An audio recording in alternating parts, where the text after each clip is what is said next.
Hey, de Rus. Hij doet het. Nou, soepel nog. Nou, wat denk je, hè? In mijn 70ste levensjaar of wie dat? Ik krijg ze dat best hoog, hoor.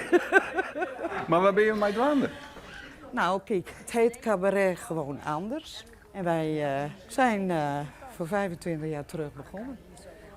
En waarom? Dat was gewoon gekkigheid. Ze hadden hier playbackwedstrijden en nou ja, wij zaten aan de bar. En een grote mond, hè. Maar dat doen wij wel even. Nou, wat doen we? We winnen de eerste prijs. Want toen was de camping nog van Wim Spiegelaar. En die kwam dus van, willen jullie niet een hele avond vullen? Nou, dat hebben we gedaan. Nou, we staan er nog.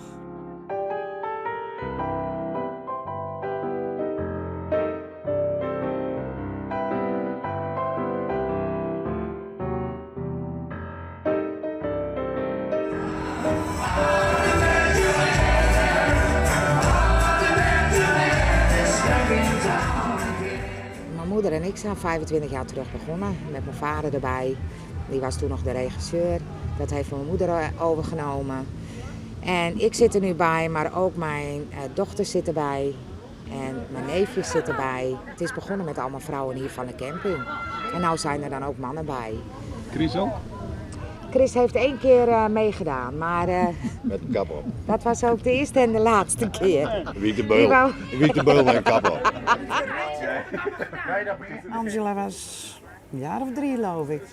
Komen wij hier al op een camp. Kijk, wij hebben altijd de bloemenbezorgdienst in Leeuwarden gehad. En dan was dit mooi lekker dichtbij, hè. Dus dan hadden de kinderen toch vakantie, maar wij komen aan het werk. Ja, zo was dat. Dus zo is dat eigenlijk komen. Het is in de loop van de jaren wel wat afgeslankt. Er zijn ook mensen bij weg, hè. Mijn man onder andere, een vriendin van mij, zijn er bij weggevallen. Maar wat ik ontzettend leuk vind, dat we er nu jeugd bij hebben. Hè? De jongste is 17 en de oudste 74.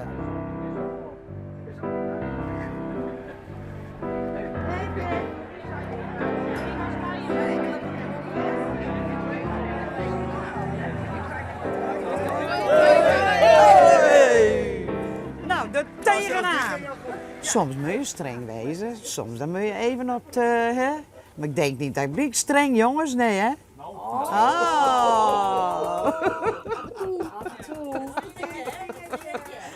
Oh, dat Goedenavond dames en heren, van harte welkom hier op Camping de Kleine Wielen. 25 jaar geleden heeft mijn opa Jacob Laning, waar ik nou genoemd ben, dat wordt een beetje... heeft de cabaretgroep opgericht. En vandaar dat mijn oma mij heeft gevraagd om hier vanavond 25 jaar later nu de opening te gaan doen. Als je braaf werken gaat en als je slaaf van de staat. Wat hele spul, maar ze is een boel. Filosoof en droog, als ik maar niet doe. alles in de macht. Ja. En dan hoor je je kleinzoon zeggen van, hè, mijn opa, en ik had het even te kwaad. Ja, ja.